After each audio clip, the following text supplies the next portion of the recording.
All right, well, let's start with Chris Jericho and Brock Lesnar, the most talked about story, I think, all day today.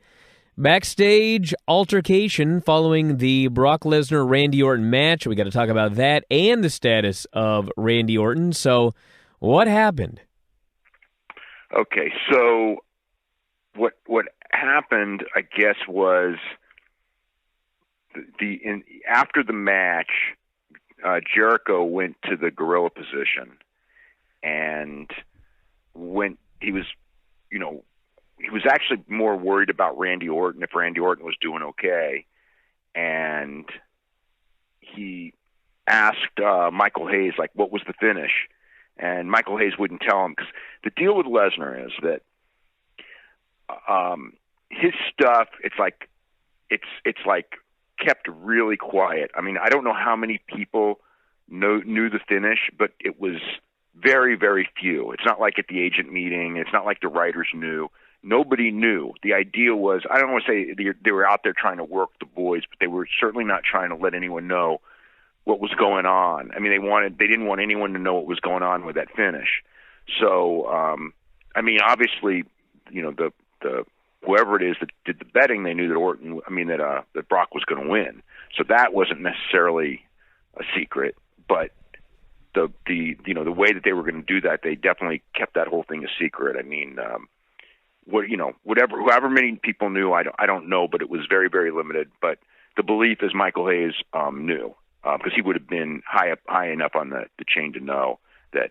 And what happened last night was pretty much exactly what was supposed to happen. I mean, I don't know that they wanted that much blood, but they absolutely wanted blood, which is a really interesting topic because they banned blading. So, as we talked about last night, but they wanted blood in that match, obviously. I mean, that was the goal of that match, was to have blood, to have Brock massacre him, to be bloody enough and brutal enough to where you can do a ref stoppage finish.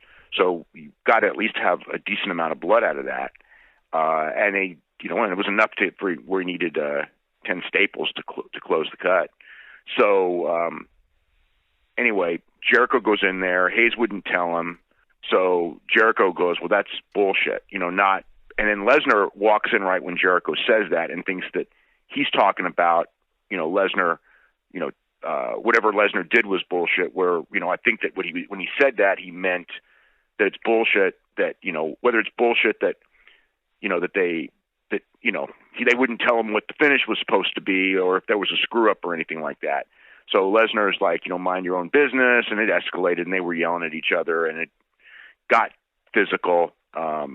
They shoved each other, and Lesnar, taunted him and called him names, a bunch of names that could probably get him in trouble if they came out, and called him a pussy, and Jericho, they were kind of tangled up, and Triple H broke it up real quick, and then they got into it again, and Vince broke it up, and Vince yelled at Jericho and just said, like, it was a work, like that. And then, Triple H told Vince, well, Lesnar's the one who started it, so it kind of ended there. And then I think there were a bunch of people kind of hot, because then when Orton came in, he's okay. I mean, in the sense that he did, as far as I know, he didn't have a concussion. And as far as anyone knows, he didn't have a concussion. But he got messed up pretty bad there, more than you really should in a professional wrestling match. When it's, there's accidental injuries, like, what happened with Sasha Banks and what happened with Finn Balor. That's one thing. But, you shouldn't get messed up on a situation like that, the level that he did. But that's what happened. So, and that's what happens in Lesnar matches, because that's what they want. That's what they want out of Lesnar matches. They want, we see it at every Lesnar match. We get that hardway juice thing and the staples and the whole thing.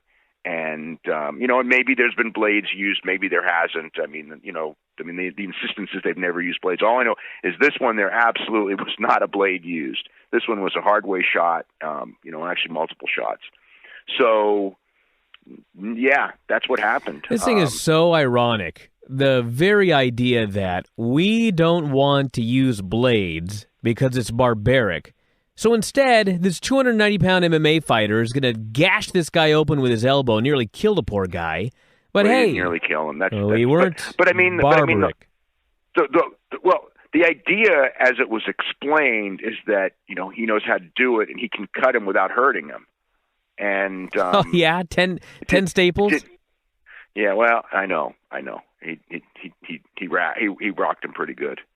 So no, you're right. I mean, it's ridiculous. Think about it. It's just not only that, but they're all concerned about concussions. And Randy didn't have a concussion. Kidding. He didn't have a concussion. But my God, Brock Lesnar bashing you open with his elbows to hardway cut you because they don't want to use a blade. It wasn't just elbows. It was he punched him too. Although I mean the punches later were obviously worked punches, but when he was trying to open him up, I mean there were several shots. It wasn't like one live shot. It was several shots. And what's the whole point of using a blade? The whole point of using a blade is to draw blood without hurting the guy. Without doing what they did last night to avoid using the blade. Exactly. Yeah, but I mean, remember when wasn't it Batista? I think it was Batista and Jericho that where they did the blade, and Batista ended up being fined like $100,000, and Jericho ended up being fined like $10,000. This is years ago. Oh yeah. I mean, it was actually, and in fact, that was one of the reasons Batista because Batista was like a pretty good soldier and good friends with Triple H, and not bitter or anything like that. He was happy with his job, liked wrestling, but that was one of the things that kind of like got Batista kind of on the side with the company. Was, I mean, they legitimately fined him $100,000 for blading. And granted, they weren't allowed to blade, and they got some ceiling camera and they found the proof that he bladed, and but that's a heavy, even as much as Batista probably was making, that's a heavy fine. So instead, to save the money, they should have just beat the shit out of each other and gash each other open with their elbows. Yeah. I mean, it is funny in the sense that there will be matches where guys will bleed, and they consider, and it's not like they're trying to bleed, but they're not trying not to bleed, and it's like, what's the term called? Like fortunate blood or whatever. That's not the term. Because I forget what the term is. But there is a thing of like when there is blood in a match, through just having a really hard match and the blood enhances. Because again, we see such little blood in a match that if you're really trying to get a match over as a fight and there's some blood, it does make it into a more exciting match for the spectators and a more heated match and things like that. So, but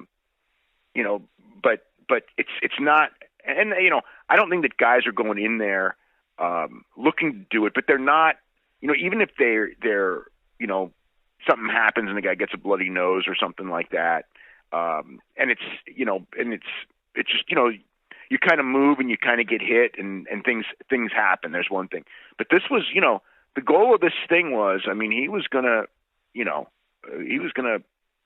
his Lesnar's job was to cut the guy open, and Orton's job was to take a elbow to the head for the team, and it was that's what happened, and I guess. It got some people upset because people didn't know what was going on. And I mean, the reality is do you really need? I mean, this wasn't working the boys. Okay, it wasn't like they were the like in a situation where people backstage, like in the WCW days, like 17, 18 years ago, where people would go in there and go, oh, like management, which knows, would go, oh my God, they're shooting or something like that, or like, oh, this got out of control. I mean.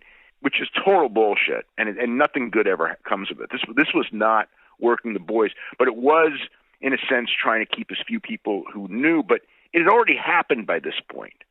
So I think that's where, if Jericho came in hot, the first thing they should have said is, Randy's okay, and it was all, everything went exactly the way it was supposed to go, as opposed to, whatever it was and however that went down. And whether they were kayfabing or however that thing goes, whatever the thing was, it's like that only made the situation, that could have been settled. It turned it into a situation that wasn't the best. So, but there's, as best I could tell, there's no repercussions, because there's not going to be repercussions on Brock, probably because he's Brock. And Jericho was on TV today and just fine and pushed. And, I mean, he lost, but he was going to lose that match anyway. Even though the whole show got rearranged this afternoon because Finn Balor they found out Finn Balor needs surgery for a torn labrum from that. It was from the spot that you talked about last night, the power bomb into the thing. So he got power bombed into the barricade, and his shoulder dislocated, and then he popped his shoulder back and continued the match while hurt. And he knew he was hurt. Went through the whole thing. They had a hell of a match.